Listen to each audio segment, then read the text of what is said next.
بسم الله الرحمن الرحيم. الرحمن علم القرآن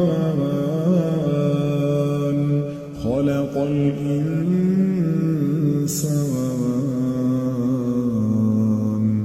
علمه البيان الشمس والقمر بحسبان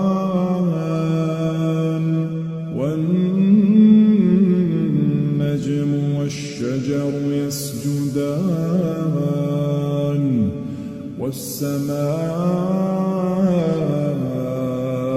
رفعها ووضع الميزان